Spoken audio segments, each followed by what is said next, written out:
बरामद किया गया था, जो बंगाल पुलिस अपने साथ ले गई। गिरिडीह से न्यूज़ 18 के लिए मैं एजाज अहमद। वही देखिए, इस पूरे मामले को लेकर कई गंभीर सवाल भी उठ रहे हैं। सवाल उठता है कि गिरिडीह पुलिस को आखिर इस फैक्ट्री की जानकारी क्यों नहीं थी। क्या पुलिस के संरक्षण में यह अवैध फैक्ट्री का संचालन किया जा रहा था? ऐसे तमाम कई सवाल हैं। पुलिस को गन फैक्ट्री की जानकारी क्यों नहीं थी? गिरिडीह पुलिस इस पूरे मामले को लेकर सवाल के घेरे में है। क्या पुलिस के संरक्षण में अवैध फैक्ट्री चलाई जा रही थी? और क्या अवैध फैक्ट्री के संचालकों पर कार्रवाई आखिर कब तक होगी, ये एक अहम सवाल है। देश में नक्सलवाद की कमर तोड़ने के मकसद से आज दिल्ली में केंद्रीय गृह मंत्री की अध्यक्षता में एक अहम बैठक हो रही है। दिल्ली के विज्ञान भवन में होने जा रही इस बैठक में 10 राज्यों के मुख्यमंत्री या उनके प्रतिनिधि शामिल हैं। गृह मंत्रालय की ओर से ये बैठक नक्सल प्रभावित जिलों की संख्या को 100 से घटाकर 70 करने के मद्देनजर हो रही है।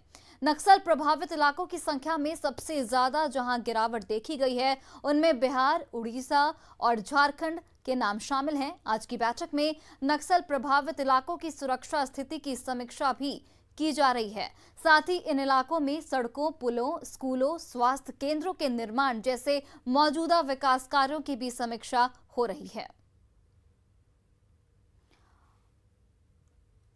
और अमितेश दिल्ली से हमारे साथ इस पूरे खबर पर लाइव जुड़ चुके हैं। अमितेश, एक बड़ी बैठक नक्सलवाद को जड़ से खत्म करने को लेकर, क्या कुछ जानकारी इस वक्त आपके पास?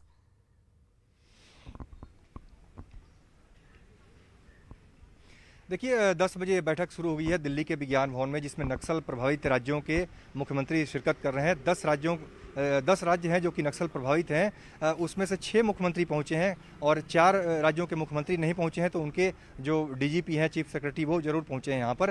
तो बिहार और झारखंड की दोनों राज्यों के मुख्यमंत्री नीतीश कुमार और हेमंत सोरेन यहाँ पर इस बैठक में शिरकत कर रहे हैं। गृह मंत्री अमित शाह के साथ बैठक चल रही है, जिसमें दोनों ही राज्यों के डीजीपी और चीफ सेक्रेटरी भी शामिल हैं। लगातार इस बात पर चर्चा हो रही है, समीक्षा चल रही है कि आने वाले दिनों में किस तरह से नक्सल समस्या को खत्म किया जाए, जड़ से कैसे खत्म किया जाए। इसको लेकर के केंद्र सरकार की तरफ से, गृह मंत्रालय की तरफ से, गृह मंत्री की तरफ से जो बातें कही जाएंगी, उस पर सबकी नज़रें होंगी कि अमित शाह किस तरह का दिशा निर्देश देते हैं और ख़ास तौर से राज्यों के मुख्यमंत्री अपनी तरफ से क्या बात करते हैं, उनकी तरफ से क्या डिमांड होती है, केंद्र से क्या अपेक्षा और भी करते हैं कि और बेहतर तरीके से कोऑर्डिनेशन कर नक्सल समस्या को खत्म किया जाए। जो सबसे बड़ी बात है, केंद्र सरकार यही चाहती है और लगातार कोशिश भी रही है, जब से गृह मंत्री अमित शाह बने हैं तब से लगातार ये कोशिश रही है कि किस तरह से नक्सल समस्या को खत्म करने के लिए डेवलपमेंट पर भी जोर दिया जाए। यानी एक तरफ आक्रामकता दिखाई जाए, नक्सलियों के खिलाफ ऑपरेशन को अंजाम भी दिया जाए, तो दूसरी तरफ नक्सल प्रभावित जितने भी जिले हैं उनको मुख्य धारा में जोड़ा जाए। वहाँ पर स्कूल पर कैसे जोड़ दिया जाए, या सड़क बने, पुल बने, हेल्थ जो सेंटर है वो बनाया जाए। तो कुल मिलाकर देखा जाए तो डेवलपमेंट पर भी एक तरह से जोर होगा और सरकार की यही कोशिश है कि राज्य सरकारों के साथ बेहतर समन्वय करके और एग्रेसिव एक तरफ रहना है नक्सलियों के खिलाफ और दूसरी तरफ डेवलपमेंट पर जोर देना है, जिससे नक्सल समस्या को जड़ से खत्म किया जा सके। अमितेश, अगर हम बस झारखंड की बात करें तो झारखंड में 8 जिले अति नक्सल प्रभावित में आते हैं, लेकिन इस बात को भी नकारा नहीं जा सकता कि झारखंड पुलिस कहीं ना कहीं कामयाब हुई है नक्सलवाद को रोकने को लेकर।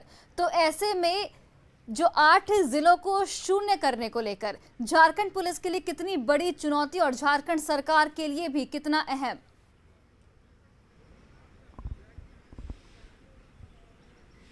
जी हाँ, बिल्कुल। झारखंड में भी देखा जाए और पूरे देश में भी जो लगभग 100 जिले पहले थे नक्सल प्रभावित, अब घटकर उनकी संख्या 70 के आसपास हो गई है।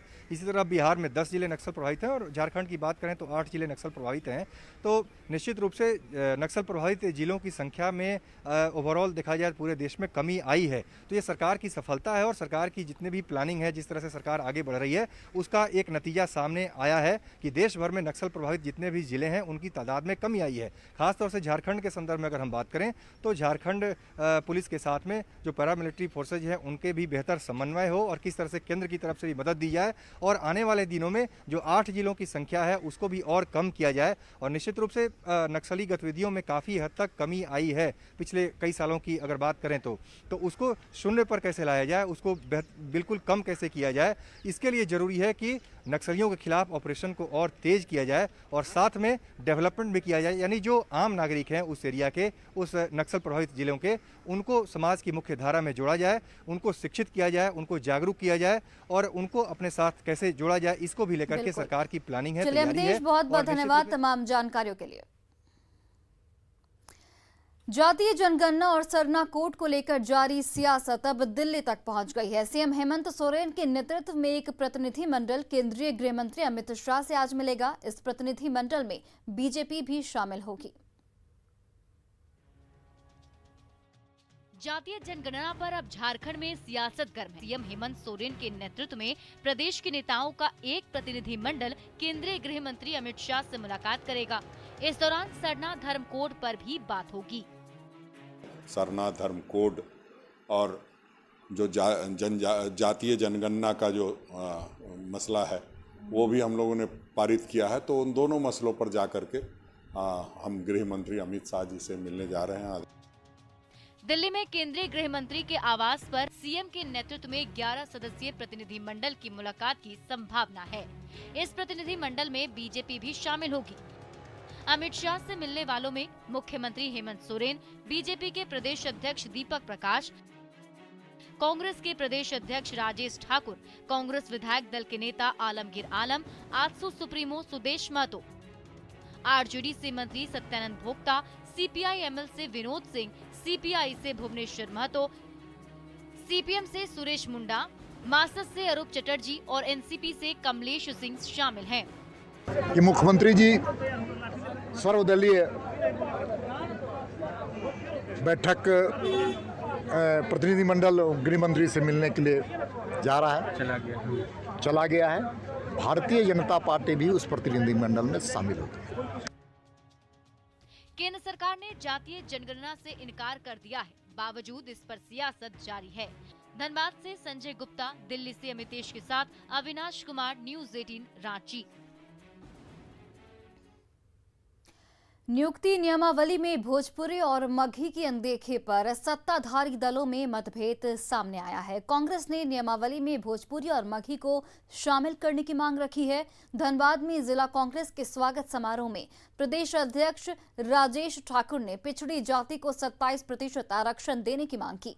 वहीं उन्होंने केंद्र सरकार पर निशाना भी साधा है।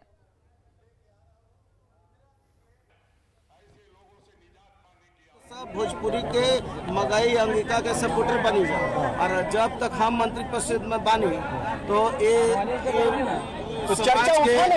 समाज के कहीं भी नुकसान ना हो चाहिए। हमारी सरकार है, हमको निर्णय लेना है। देरी जरूर होगी, लेकिन वो जो भोजपुरी और अंगिका और मगही की बात है वो होगी। वहीं धनबाद में बीसीसीएल के एक